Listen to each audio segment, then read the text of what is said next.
সবাই ঝিল্লিকে বকাবকি করতে থাকে যে কেন সে এই কাজ করেছে। ঠাম্মি বলে, আমি বলছি ঝিল্লি এই কাজ কখনোই করতে পারে না।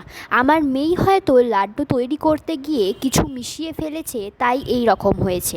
পিসিমণি বলে, একদম ফালতু কথা হবে না, আমি কিছুই মেশাইনি, আর আমি কখনোই এই কাজ করতে পারি না। ঝিল্লি বলে, আমার সবাইকে কিছু কথা বলার আছে।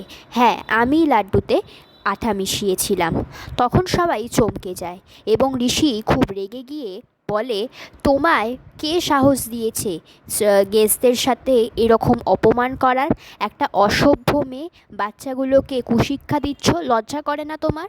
ঝিল্লি বলে, আপনি আমার কথাটা তো একবার শুনুন। ঋষি বলে, আমি তোমার কোনো কথা শুনবো না, বাচ্চাদের থেকে তুমি অনেক দূরে থাকবে। যখন ঝিল্লি কাঁদতে কাঁদতে চলে যায়, পরে বাড়ির লোক ঋষিকে বোঝায় যে খেয়ালি বলেছিল যে তার বিয়ের পরে সে বাচ্চাদেরকে বোর্ডিং স্কুলে পাঠিয়ে দেবে।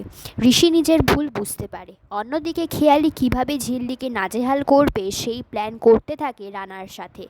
ঝিল্লি ঘরে গিয়ে একা একা কাঁদতে থাকে।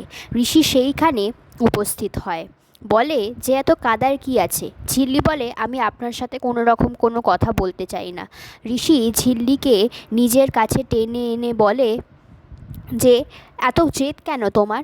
তোমাকে তো আমি বললাম যে আমি বুঝতে পারিনি, আর তুমি প্রথম থেকেই তো আমাকে বলতে পারতে, তাহলে তোমাকে এত বকা খেতে হতো না।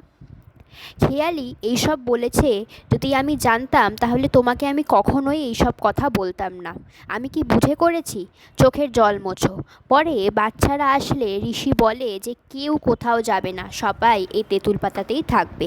এই শুনে ঝিল্লি এবং বাচ্চারা সবাই ভীষণ খুশি হয় এবং একে অপরকে জড়িয়ে ধরে। তো বন্ধুরা, কেমন লাগলো আপনাদের আজকের পর্ব? অবশ্যই জানান কমেন্ট সেকশনে।